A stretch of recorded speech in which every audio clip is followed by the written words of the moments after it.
Guré, il s'appelle Gilles Diguier, il est de l'Est, c'est un grand copain de Pierre Quinonero qui a fait tous les grands rallyes avant. Et bien Gilles, on l'a retrouvé dans la Pampa, enfin c'est Arnaud Romera et Régis Maté qui l'ont retrouvé dans la Pampa, dans les difficultés. Arnaud. Démarre, salope! Gilles Diguier est de mauvaise humeur. Alors qu'il vient de sortir sans encombre des dunes chiliennes, sa moto tombe en panne à 80 km de l'arrivée. Il y a de l'abandon dans l'air. Sachant que je ne suis pas mort physiquement, donc je ne veux pas abandonner. D'ailleurs, j'aime pas abandonner, je n'abandonne jamais. Faut juste que j'ai du bol. Mais qu'est-ce qu'il y a? Ouais, la lune, qu'est-ce qu'il y a? Avez-vous besoin d'assistance médicale? Non, non, je viens de vous dire, j'ai une panne mécanique, c'est pas médical. Tout va bien? Allô, la lune? Vous avez de l'eau, oui ou non? Oui! Oh putain, comment tu veux que je suis lise, moi? J'ai de l'eau! Excusez-moi, je vous entends extrêmement mal. Vous êtes en panne mécanique. Je vais bien! Gilles est l'un des derniers guerriers du Dakar, un pur amateur, sans assistance, sans sponsor. Il fait tout lui-même. Alors, fatalement, après 12 jours de course, il a les nerfs à vif. Surtout lorsqu'il cherche désespérément la bobine qui pourrait le faire repartir. Putain, mais donnez-moi une bagnole, je vais le chercher, moi, ce bordel-là. Allez, les gars, je paye. Tant pis, je paye la route. On est à quoi? On est à 5 bornes de la route, là, et ça passe pas. C'est vraiment un pays de merde, ça. Moi, je suis un monochrome, il n'y a rien du tout, quoi. Pas de réseau téléphonique, pas de volontaire pour l'emmener en ville chercher sa pièce. Gilles espère un soutien des concurrents attardés comme lui. Bon bah les gars, allez, bon courage. Sans grand succès.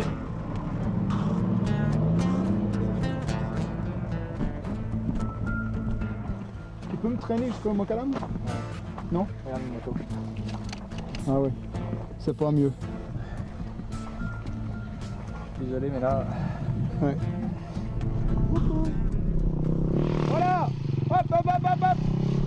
Oh! Culé! C'est légitime, hein? Il s'est sorti des dunes, il sait qu'il faut qu'il sorte de la spéciale. Hein. Je ferais pareil. Face au désarroi du pilote français, des Chiliens se proposent d'aller en ville à 50 km de là pour ramener la bobine et même un mécanicien. L'espoir renaît chez Gilles, mais après 3 heures d'attente, les nouvelles ne sont pas bonnes.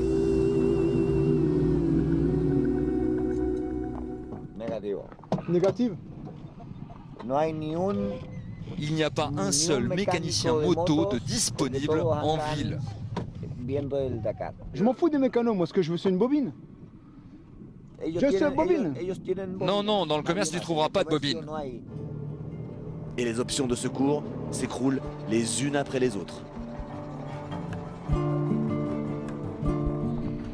Il n'y a pas de camion KTM en course.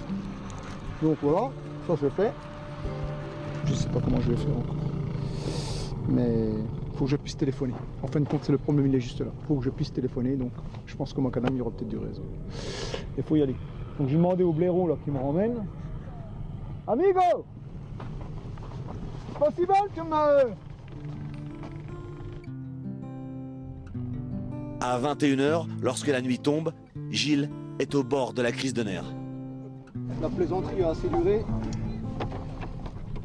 Là, il faut que j'arrête de rigoler. Je suis en train de bouffer du pognon. Tout ce qui se passe. Putain de merde. Ça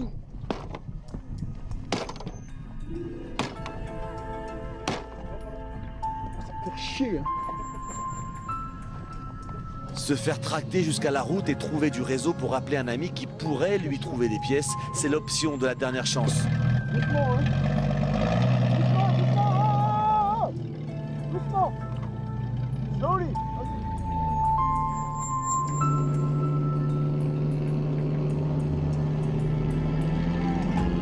Une option périlleuse. Putain de con, là. Putain, on va pas y arriver, je vais pas y arriver, nom de Dieu, hein. Là, elle va me refoutre par terre un deuxième coup. Doucement! Vas-y! Piquito. Bienvenue au Dakar, hein. Ah, putain, va. Bon, maintenant, est-ce qu'on a du réseau? Ouais, Manu, écoute-moi bien. C'est Gilles, là, j'ai un énorme service à te demander. Allô? Allô? Allô? Allô? Putain, j'y crois pas. Il me faut une bobine et un boîtier CDI de 450. Non, je suis pas au camp, là, je suis dans la pampa, là. Allô? Manu! Putain, m'écoute pas, ça m'énerve! Mais il est con celui-là aussi! Intelligent de mes couilles, là! Putain, mais... Et puis on n'a plus de réseau dans ce putain de pays de merde là aussi. Mais qu'est-ce que je me fous dans cette galère de... Plus de réseau, mais le message est semble-t-il passé. Gilles attend un ami argentin censé lui ramener des pièces de rechange trouvées sur le bivouac d'Arica, à 350 km de là. Depuis 3 heures cet après-midi que je fais le gland, là, attendre comme un gland, quoi, exactement. C'est sûr que j'ai mal au cœur. Hein? On a bien voulu rentrer au Pérou avec la moto, quoi, tout simplement. Après un moment de répit, commence alors une attente interminable. Le pilote français ne voit toujours rien venir. Vers 3 h du matin, il doit se rendre à l'évidence.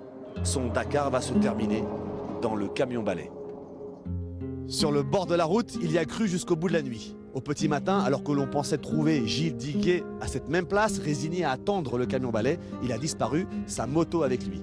Cela veut dire qu'il a réussi par miracle au cœur de la nuit à trouver des pièces de rechange, à réparer sa moto, à prendre la piste pour 80 km de feinte spéciale plus 250 km de liaison. Si par miracle il a réussi à atteindre le bivouac dans les délais, il doit maintenant s'attaquer à 705 km de spécial. Un truc de fou.